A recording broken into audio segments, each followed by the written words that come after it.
पिरियडला equation in one variable हे chapter सुरू केलं होतं.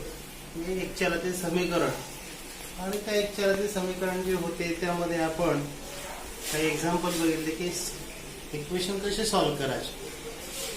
मग ते फक्त इक्वेशन होते प्रॅक्टिस सेट 11.1 मध्ये.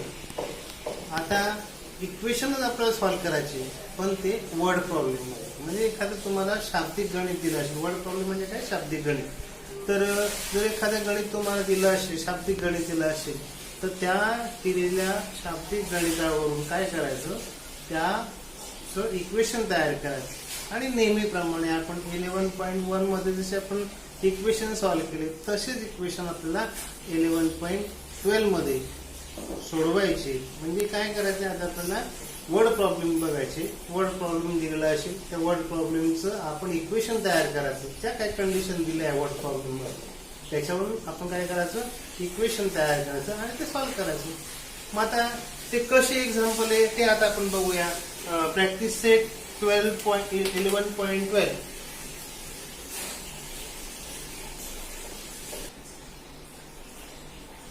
प्रॅक्टिस सेट 11.12 वर्ड प्रॉब्लेम आपल्याला बघायची. तर या वर्ड प्रॉब्लेम मध्ये काय एक्झाम्पल आहे ते बघा. लक्षात इकडे सुरुवातीला आपण बघणार आहोत एक्झाम्पल नंबर 1.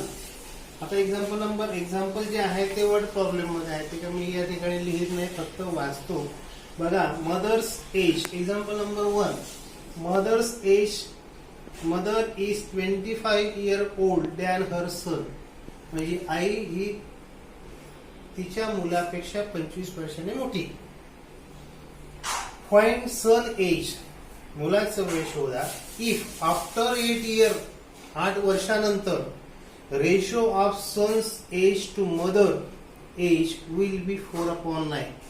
8 वर्षानंतर आईचं आणि मुलाच्या वयाचं गुणोत्तर 4/9 असेल तर मुलाचं आजचं वय शोधा. अशी शाब्दिक उदाहरण असतील. पुन्हा एक्झाम्पल वाचतो मी. Mother is 25 years old than her son. म्हणजे आई ही तिच्या मुलापेक्षा 25 वर्षांनी मोठी. Find son's age. मुलाचं वय शोधा. इफ आफ्टर 8 years 8 वर्षानंतर, जर 8 वर्षानंतर ratio of son age to mother's age will be 4/9. 8 वर्षानंतर मुलाचं वयाचं आणि आईच्या वयाचं गुणोत्तर जर 4/9 असेल तर मुलाचं आजचं वय शोधा. मग आता या ठिकाणी आपल्याला ना मुलाचं वय माहिती ना आईचं वय माहिती.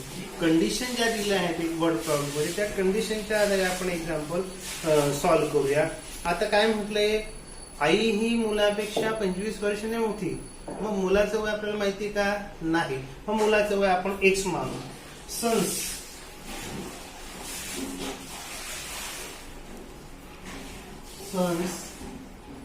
Present age.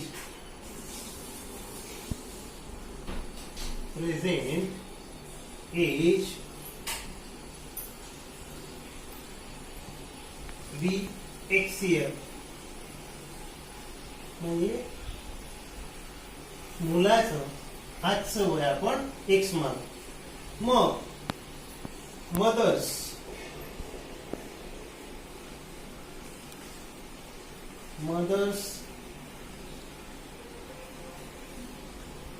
Present age is किती? मुलापेक्षा आई 25 वर्षांनी मोठी. मुलाचं वय एक्स आहे तर आईचं वय x अधिक 25. 25 वर्षांनी मोठी आहे म्हणून मुलाचं वय एक्स मानलं आणि मग आईचं वय काय झालं x अधिक 25. आता काय कंडिशन आहे दिली त्या ठिकाणी बघा. आफ्टर 8 years मी असं म्हणतो,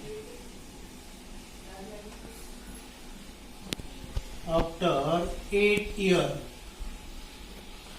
सन एज. 8 वर्षानंतर मुलाचं प्रेझेंट किती आहे? एक्स. 8 वर्षानंतर किती होणार? x अधिक 8. आणि after 8 years mother's age.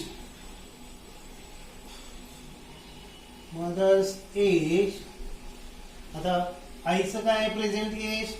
x + 25 आणि आणखीन 8 वर्षानंतर म्हणजे +8 इज इक्वल टू x जसा तसा अधिक 25 आणि 8 किती 33. म्हणजे 8 वर्षानंतर मुलाचं वय x अधिक 8 आणि आईचं वय x अधिक 25 अधिक 8 म्हणजे x अधिक 33. आणि ह्या दोघांचा जो रेशो आहे मुलाचा आणि आईचा जो रेशो आहे तो किती आहे 4/9 दिलेला आहे. Means x + 8 upon x + 33 is equal to 4/9 असा रेशो दिलेला आहे. मग आता हे 11.1 मध्ये होतं असं आणि आपण क्रॉस मल्टिप्लिकेशन करून ते सॉल्व्ह केलं होतं. म्हणजे या ठिकाणी काय करायचं, जे व्हेरिएबल एक्स त्या एक्सची किंमत काढायची. मग आता बघा मी या ठिकाणी काय करतो, याला ब्रॅकेट करून घेतो, क्रॉस मल्टिप्लिकेशन करतो. 9 into x + 8 is equal to 4 into x + 33. ठीक आहे.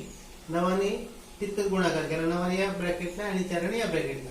आता 9 उडेला x 9x 9 8 72 बरोबर 4 गुणला x 4x अधिक 4 त्रिक 12 4 त्रिक 12 ने 13 132 झाले. ठीक आहे. 9ने या ब्रॅकेट मधल्या प्रत्येक पदाला गुणले, 4ने ब्रॅकेट मधल्या प्रत्येक पदाला गुणले. मग आता मी काय करतो, हा x ची टर्म्स आहे ही या बाजूला घेतो. ओके. हा +4x इकडे तर -4x होतील आणि 72 इकडे प्लस आहे तिकडे जाताना काय होतील ते मायनस होतील.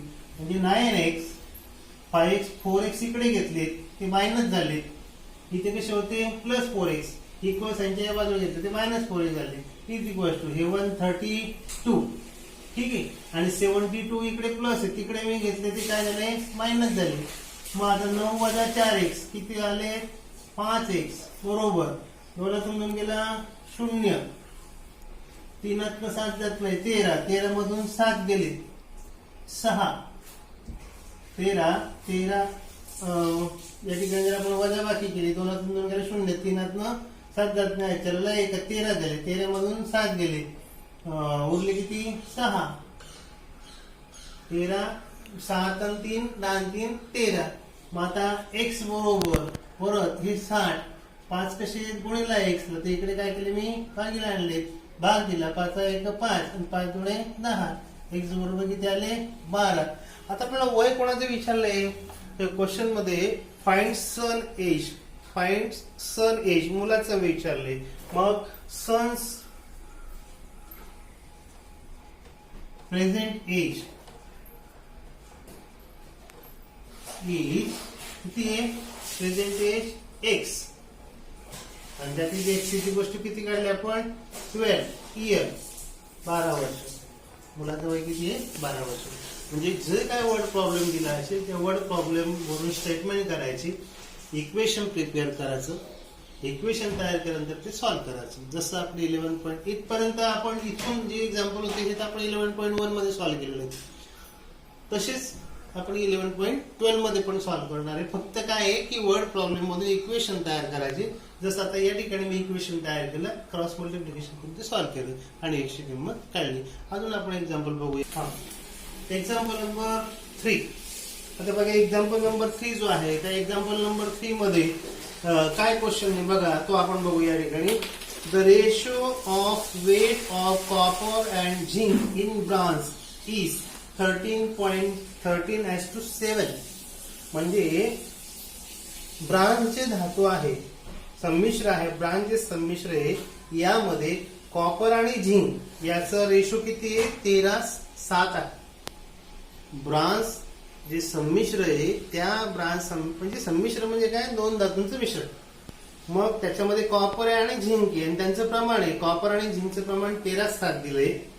Find the weight of zinc in a bronze utensil using 700 gram. म्हणजे 700 ग्रॅम संमिश्रामध्ये किती झिंक असेल. म्हणजे 700 ग्रॅम जे संमिश्र किंवा धातू असेल 700 ग्रॅमचं जे संमिश्र आहे त्या संमिश्रामध्ये किती ग्रॅम झिंक असेल हा प्रश्न विचारलाय. म्हणजे बघा दोन धातू मिळून संमिश्र तयार होते. मग आता ते दोन धातू म्हणजे कॉपर आणि झिंक हे दोन मेटल आहेत आणि त्यापासून हे ब्रॉन्झ जे आहे हे ब्रांच तयार झाले आणि त्याचा जो रेशो आहे तो किती दिलाय 13:7 दिलेला आहे. मग आता मी असं म्हणतो सुरुवात एक्झाम्पल स्टेटमेंट क्लिअर करायचं आधी नेमकं उदाहरण काय आहे. ब्रांच संमिश्रामध्ये कॉपर आणि झिंक यांचं गुणोत्तर 13:7 आहे. तर 700 ग्रॅम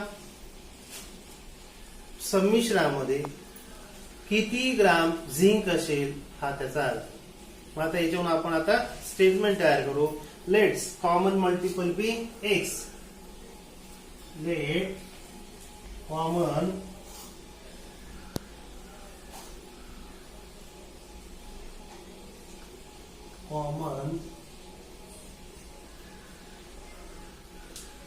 मल्टिपल बी एक्स. गुणोत्तर आपण एक्सच्या प्रमाणात घेऊ.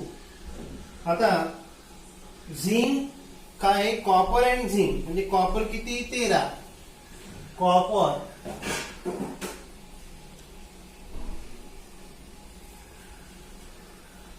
Copper is 13x and zinc is 17. 13:7 आहे म्हणजे हे 13x झालं आणि झिंक किती 7x. कॉपर किती 13:7 असं गुणोत्तर दिले.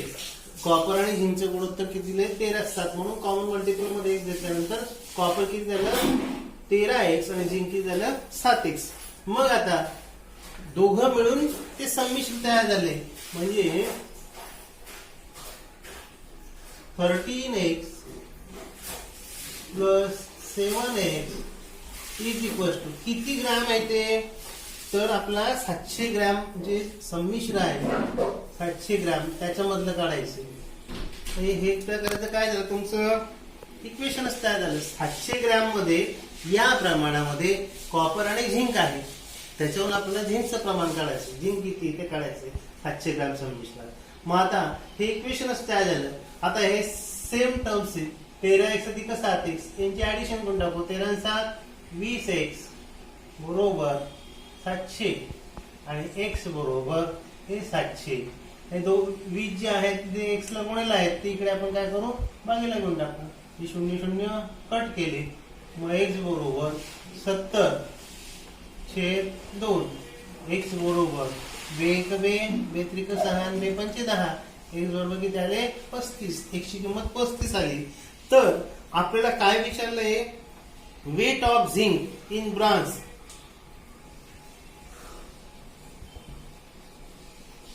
Weight of zinc in branch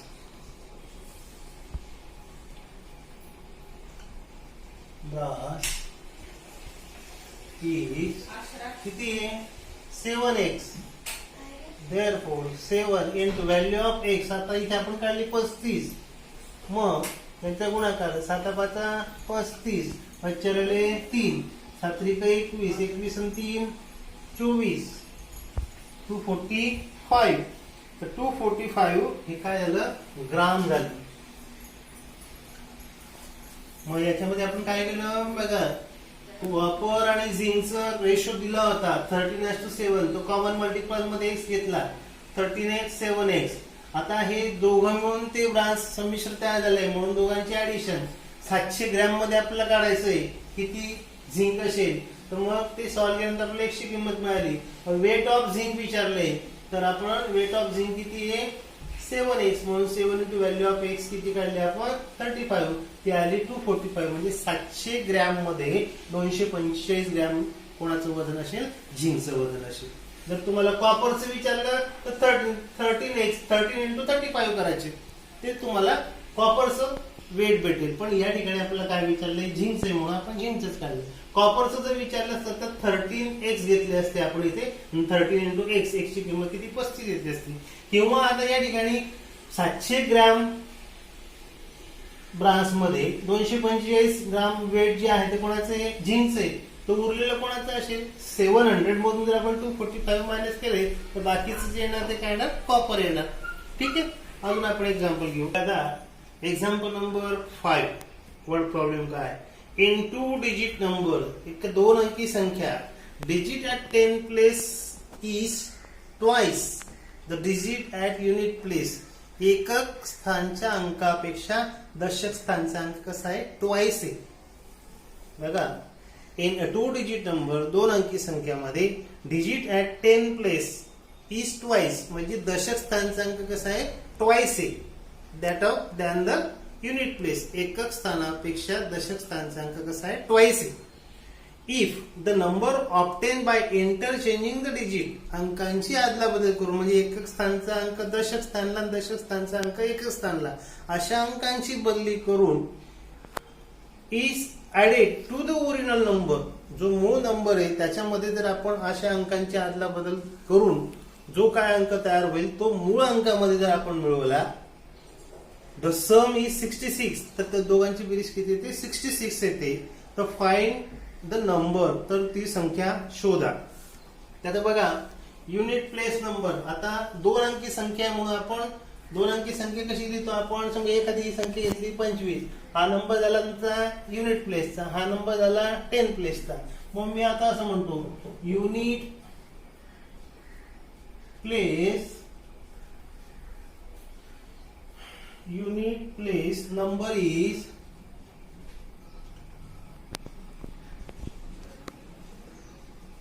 x. 10th place number, 10th place number is, तो कसा आहे, याच्या 10 प्लेसचा तो काय होतो, 10 प्लेसचा नंबर कसा असतो, 10x, पण तो कसा आहे, ट्वाइस आहे म्हणून मल्टिप्लाय बाय 2, म्हणजे 10 into 2 20x. ठीक आहे, हा तुमचा काय झाला, ट्वाइस नंबर झाला युनिट 10th प्लेसचा. मग आता द नंबर, किंवा मी असं म्हणतो द ओरिजिनल नंबर,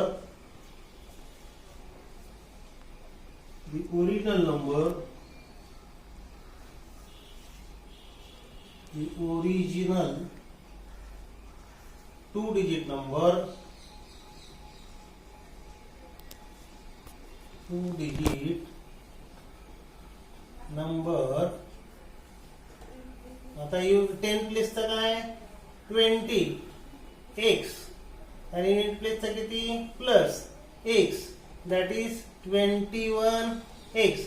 हा तुमचा 2 अंकी नंबर झाला, 2 अंकी संख्या झाली. आता काय म्हटलंय, हा ओरिजिनल नंबर आणि हा जो नंबर आहे याची इंटरचेंजिंग केली तर, म्हणजे 20 प्लस x जो आहे, तर आता आपण काय करू, बाय इंटरचेंजिंग म्हणू,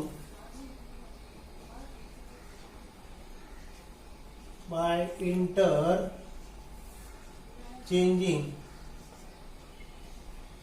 नंबर, बाय इंटरचेंजिंग डिजिट म्हणू आपण, इंटरचेंजिंग डिजिट. मग आता इंटरचेंजिंग म्हणजे काय, एकक स्थानचा अंक आणि दशक स्थानचा अंक तो काय करायचा, आपल्याला चेंज करायचा. मग युनिट प्लेसचा काय येणार, युनिट प्लेस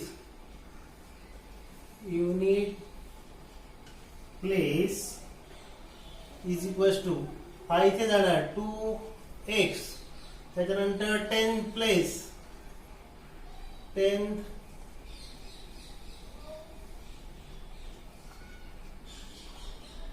प्लेस दशक स्थान, तो दशक स्थानचं काय येणार 10x. याचा 1 आहे ना, हा 1 इथे आला म्हणजे 10 झाला, हा 2 इथे गेला म्हणजे काय झाला 2x झाला. इंटरचेंज, अंकांची आदला बदल करायची, म्हणजे दशक स्थानचा अंक एकक स्थानला गेला, दशक स्थानचा 2 होता तो एकक स्थानला गेला म्हणजे हे 2x झाले, आणि एकक स्थानचा अंक दशक स्थानला आला म्हणजे एकक स्थानचा इथे किती 1 आहे, तो इथे आला म्हणजे 10x असे झाले बाय इंटरचेंजिंग. मग आता 2 डिजिट नंबर काय येणार interchanging, 2 digit number, 2 digit number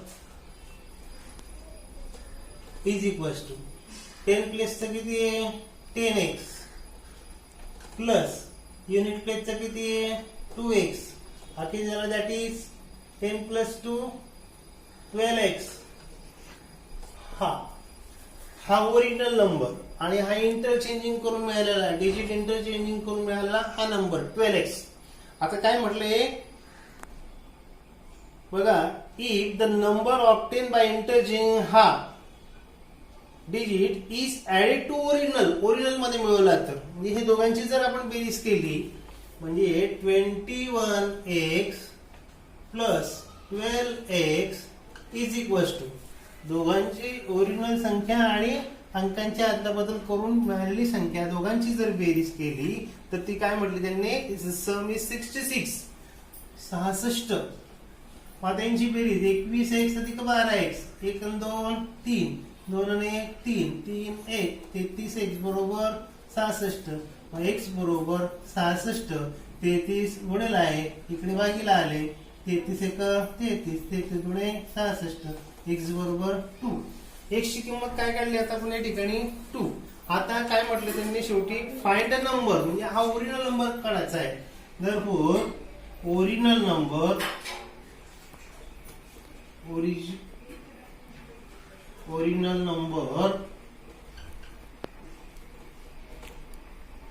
is किती आहे 21x is equals to 21 into value of x. x किती 2 21 दुणे 42. हा काय झाला तुमचा मूळ संख्या झाली 2 अंकी. ही 2 अंकी संख्या होती ती किती आली 42. असं हे सॉल्व्ह करायचे. अजून आपण एक्झाम्पल घेऊ. आता एक्झाम्पल नंबर 7 काय वर्ड प्रॉब्लेम बघा. Of the 3 consecutive natural number, म्हणजे 3 क्रमागत नैसर्गिक संख्या काय म्हटले 5 times the smallest number is 9 मोर, लहान संख्येची 5 पट, more than 4 times the greatest number, मोठ्या संख्येच्या 4 पटीपेक्षा कितीने मोर ने आहे ती 9 ने मोर ने. फाइंड द नंबर म्हणजे काय या ठिकाणी काय म्हटलं बघा 3 कॉन्सिक्युटिव्ह नॅचरल नंबर 3 क्रमागत नैसर्गिक संख्या. आता नैसर्गिक संख्या आपल्याला माहिती आहे 1 2 3 अशा असतात नैसर्गिक संख्या. म्हणजे ही 1 मग ही त्याच्यापेक्षा 1 ने वाढते बरोबर आहे. म्हणजे हिला जर आपण x मानलं तर x प्लस 1 होईल. ही काय होणार x प्लस 2 होईल, x प्लस 3 असे त्याच्यामध्ये एक एक ऍड होत जातो. म्हणून मी असं म्हणतो first natural number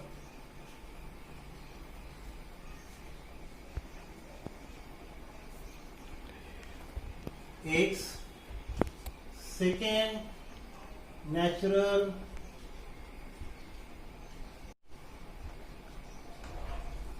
x plus 1, third natural number that is x plus 2. पहिली x नैसर्गिक संख्या, दुसरी x अधिक 1, तिसरी x अधिक 2. आता कंडिशन काय आहे बघा. मग ही काय झाली सगळ्यात लहान संख्या, ही सगळ्यात मोठी संख्या, ही मधली संख्या. पहिली संख्या, दुसरी संख्या, तिसरी संख्या, ही लहान संख्या, ही त्याच्यापेक्षा मोठी, त्याच्यापेक्षा मोठी. आता कंडिशन काय बघा 5 टाइम्स द स्मॉलेस्ट नंबर, लहान संख्येची 5 पट. 5 टाइम्स स्मॉलेस्ट नंबर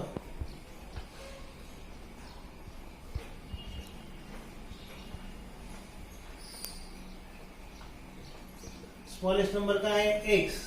5 टाइम्स म्हणून 5x. त्याच्यानंतर काय म्हटलंय 9 more than the 4 times of greatest number. 4 times of greatest number. मग ग्रेटेस्ट नंबर काय तुमची ही x प्लस 2 आणि हिची किती आहे 4 टाइम्स बरोबर आहे. मग कंडिशन काय आहे according to condition, according to condition अट काय दिली आहे, लहान संख्येची 5 पट ही मोठ्या संख्येच्या 4 पटीपेक्षा म्हणजे 4 x अधिक 2 कितीने मोठी आहे, +9, 9 मोर म्हटले त्यांनी, 9 मोर. मग आता हे सॉल्व्ह करू आपण. ही 5x 4 गुणिले x 4x अधिक 4 गुणिले 8 अधिक 9 हे 5x बरोबर हे 4x अधिक 8 आणि 8 16 ने 17. आता फक्त 4x मी या बाजूला घेतो चिन्ह बदलून, म्हणजे 5x minus 4x is equal to 17. 5x वजा 4x किती, 1x बरोबर 17. मग आता त्यांनी कुठली संख्या विचारली, शेवटी आपण बघू क्वेश्चन मध्ये फाइंड द नंबर. मग त्या सगळ्याच संख्या शोधायच्या आपल्याला. फर्स्ट नंबर मी असं म्हणतो, first number is second number is and third number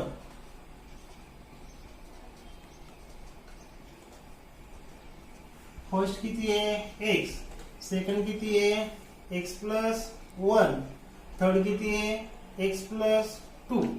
ठीक आहे. आता आपण किमती टाकतो या ठिकाणी. x ची किंमत किती 17, दुसरी x प्लस 1 x ची किंमत किती 17 अधिक 1 बरोबर किती 18. त्याच्यानंतर पुन्हा x किती 17 अधिक 2, 17 आणि 2 19. तर त्या संख्या कुठल्या आल्या, 17, 18 आणि 19 या 3 नैसर्गिक संख्या आल्या. अशा त्या 3 नैसर्गिक संख्या आपल्याला शोधायच्या. लक्षात. Example number 9. A cricket player score 180 run in a first match. एका क्रिकेट खेळाडूने एका सामन्यामध्ये 180 रन केले, पहिल्या मॅच मध्ये 180 रन केले, and 257 in second match 257 run दुसऱ्या सामन्यामध्ये केले. Find the number of the run should score in the third match. तिसऱ्या सामन्यामध्ये त्याने किती रन केले ते काढायचे, so that the average of run in 3 matches be 230. तिघ सामन्यांची सरासरी तुम्हाला जर 230 दिली असेल, म्हणजे काय आहे की एका खेळाडूने पहिल्या सामन्यामध्ये 180 रन केले, दुसऱ्या सामन्यामध्ये 257 रन केले, तिसऱ्या सामन्यामध्ये पण तो खेळला, त्यात किती रन केले त्याने. जर तिघ सामन्यांची सरासरी ऍव्हरेज ही 230 असेल तर तिसऱ्या सामन्यात किती रन केले ते आपल्याला काढायचे. मग आता तर आपल्याला तिसऱ्या सामन्यामध्ये किती स्कोर केले, किती रन केले ते काढायचे. मग आता तिसऱ्या सामन्यात किती स्कोर केला तो काढायचा आहे. Let's the run in third match, let run in third match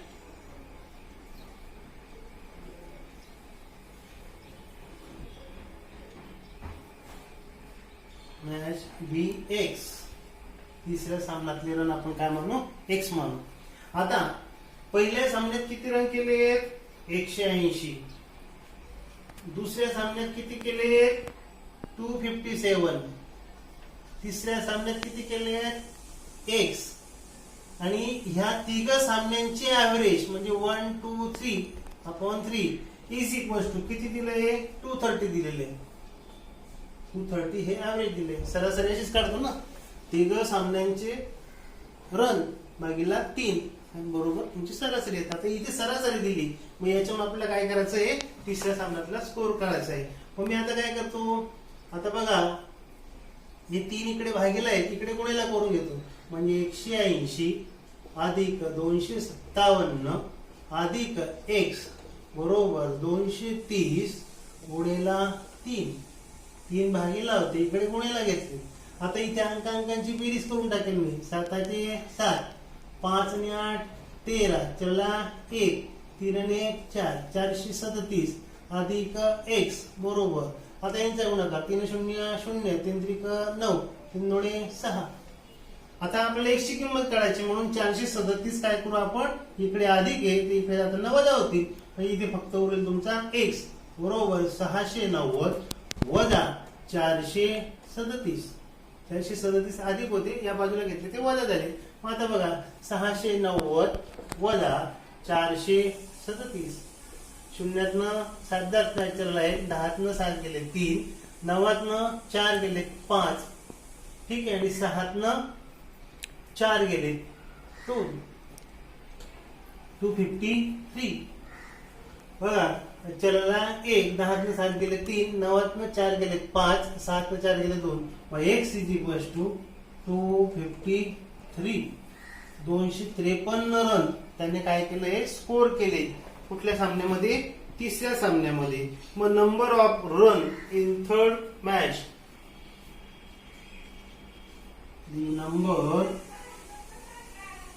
number of run in third match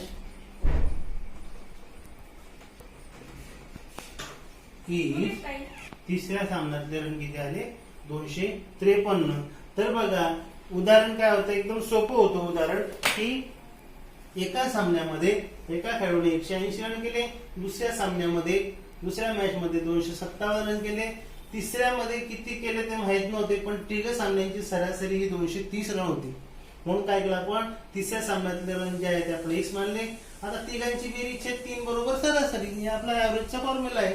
म्हणून 180 + 257 + x/3 = 230. आता 3 भागीला होते, इकडे गुणायला घेतले, 230 गुणिला 3, त्यांचा गुणाकार किती आला, 790. आणि इथे दोघांची बेरीज करून टाकली, 180 257 437 अधिक x बरोबर 690. फक्त 437 इकडे अधिक होते, इकडे त्यांना ते वजा झाले, यांची वजाबाकी केली आणि ती 253. x ची किंमत किती आली, 253. पण x म्हणजे काय होतं, रन इन थर्ड मॅच. म्हणून the number of run in third match is 253. असे हे वर्ड प्रॉब्लेम आहेत. बाकीचे पण वर्ड प्रॉब्लेम आहेत. व्यवस्थित केअरफुली तुम्ही ते वाचा, त्याचे स्टेटमेंट तयार करा, त्याचं इक्वेशन तयार करा, आणि इक्वेशन तयार केल्यानंतर इक्वेशन कसे सॉल्व्ह करायचे तुम्हाला माहिती आहे. तुम्ही 11.1 मध्ये ते सॉल्व्ह केलेत, त्याच टाईपने फक्त इक्वेशन मिळाल्यानंतर आपल्याला इथे पण एक्झाम्पल सॉल्व्ह करायचे. ठीक आहे, बाकी आपण नंतरच्या पिरियडला घेऊ.